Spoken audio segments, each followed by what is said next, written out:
Hello, illustrator Julie Olson here once again with another how to draw video for the series. Today it is how to draw a tiger. Step 1, we are going to start with 2 circles and a trapezoid. If you look in the upper left hand corner, you will see the examples of the steps. So first, let's start with a larger circle on the left side. These don't have to be perfect circles, but before you begin to draw your trapezoid, I want you to look really closely at the spacing. So we have kind of an upside down trapezoid where the smaller part of it is near the bottom, it's on an angle, and then a circle on the right end, right on that corner of the trapezoid. And your circle doesn't have to be perfect. Mine just popped into the perfect shape because of the program I'm drawing in. On your paper, don't worry about if it's perfect or not.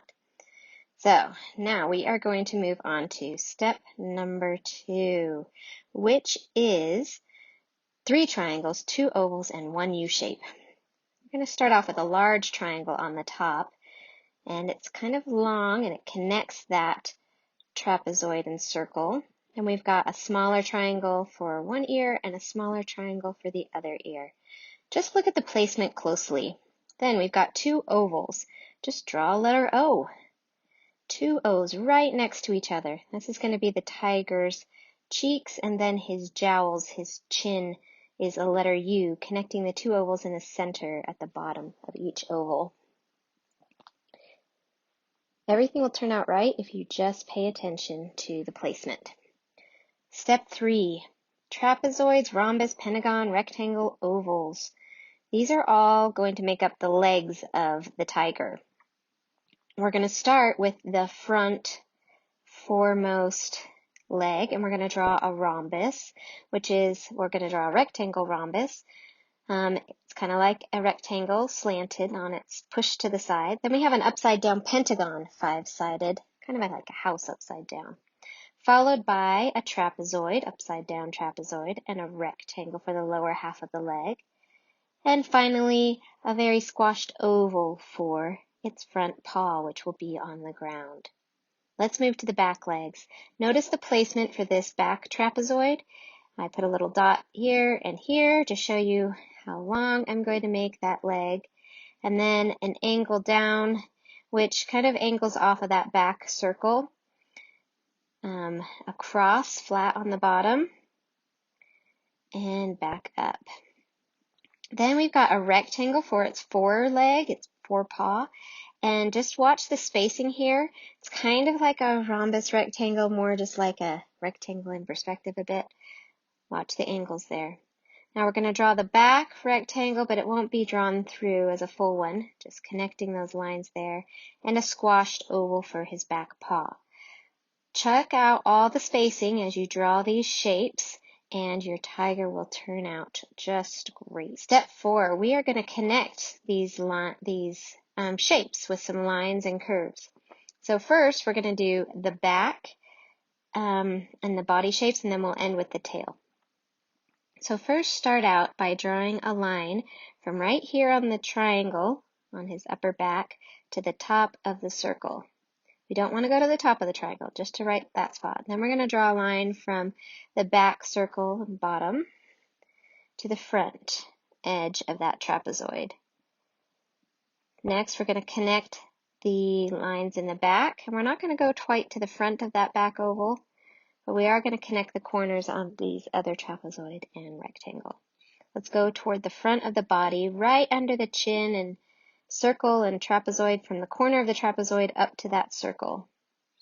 Now, I made a little dot up on the circle and another dot, and I'm making kind of a shark fin, these 2 curves, and these are going to serve as the hairy parts of the tiger that stick out from his jowls on the side. And I'm just drawing in a couple triangles here. And now I am going to go down to this U shape, his jaw, and draw the curved line for the opening of his mouth. Now we're going to put in 2 circles where his eyes will go, one on one side of that bridge of his nose and the other on the other side, and we will make those a little more cat-like in a little bit, but for now you could put a line over the top of each one. Now, let's move to the back of the lion, and we are going to do a curvy snake for the tail. Down one side and back up the other. All right, before we move on to step 5, we need to erase. We need to lightly erase all our lines.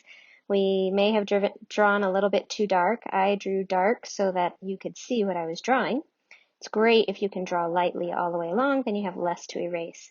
But then I want you to fully erase the interior lines that I am erasing here. So a lot of those angular lines inside the ears, inside those circles, then at the cheeks where the hair connects, especially inside the legs. Let's erase those lines. Pay attention to which lines I'm keeping because those will help in our outline process. Now, after you've erased, you can pause if you need more time, but let's move on to step 5, outlines. So we are going to do the outlines for the body, and I've sped up this in time so the video doesn't take as long. So if it's taking you a little longer to do the outlines, it's okay. As you come to the bends in the feet and the legs, make sure to add little tufts of fur here and there. I'm doing the back half of the body first. Little tuft of fur on his bend, his leg, and then I'm going to move toward the front. And as I get to the paws, I'm putting 3 paw toes on each paw. Little tufts of hair at the angles, at the top of his back. Let me do the front leg here. 1, 2, 3 toes. And now we will move on to his head. Get a little tuft at the ear, and these jowls at the side need to be really furry. Underneath his chin is going to be really furry too when we get to that point. Drawing in the nose, a little bit bigger nose holes. The other side, furry jowls, furry chin. Tracing over those eyes, making them a little more cat-like. And it's okay if you have to redo some now and then. Even artists make mistakes. Tufty ear, tuft at the top of the head. Let's fill in the tufts inside the ears. Now we're going to put little eyeballs in the eyes, and I'm going to have him looking to the left like he's prowling for his food. So I'm putting both eyeballs on the left.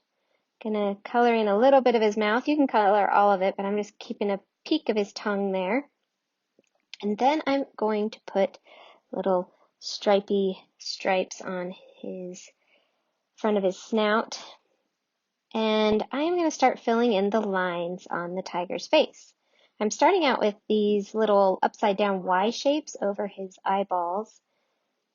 Kind of look like tiger eyebrows. And you can do these next lines any way you like. Just don't get too crazy with the stripes on his face. They're more like little spots here and there, and they follow each other. I'm going to do the ones near his eyes, then at the top of his nose just a little bit. Another upside down Y at the top of his nose. Some more little dot kind of lines. And across the top of his forehead.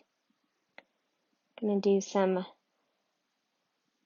almost seagull shapes on his cheeks, and then some larger ones. This is how you would cheat and draw a seagull in the air. Just kind of these swooshy Ys. A little more fur on his cheek. Then I am going to move to step 6, which is the tiger stripes on his body. Now, the key for these is not to connect them all the way around, like just lines all the way around the body. The other key is to make sure that they follow the curve of his body as it goes around. So draw them here and there, make them different thicknesses, different lengths, also some jaggedy, some Y shapes. Make sure they're curving in the direction that the foot is turning on the foreleg, and not all the way down to the paws, because tiger's paws and underside end up being white. So they only have the stripes more where the orange part is on their bodies. So if you're going to color this later, which I don't in this video, you want to make sure not to put stripes on his paws. There's a few stripes that go around under the belly, but let's do the majority of them coming around in kind of that curving pattern across his back. Almost like you're wrapping something around a cylinder. Like a toilet paper roll is a cylinder. So if you're wrapping these stripes, drawing stripes on a toilet paper roll, you would go around. So think of the tiger's body as this cylinder that you are putting the stripes around. And then we do the same for the legs. We start to go around the legs as it bends. And remember, we're not going all the way down, just about to the, what would be a kneecap. I don't know what the technical term is on the tiger. And finally, we are going to end at the tiger's tail. Now, the tiger's tail on the end is completely black, but then he has a few little stripes and some thicker ones going up. So make some thick, some thin. And I'm going to give you a little bit of time to catch up here. Study the lines that I'm drawing. You don't have to copy them exactly, but try and make yours look a little bit similar here and there. But guess what? No two tigers have the same stripes. So no matter how you do yours, it should be right. And now you have a tiger.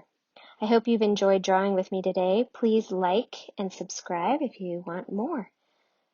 Click on the other how to draw videos that I have attached here, and I hope to see you again.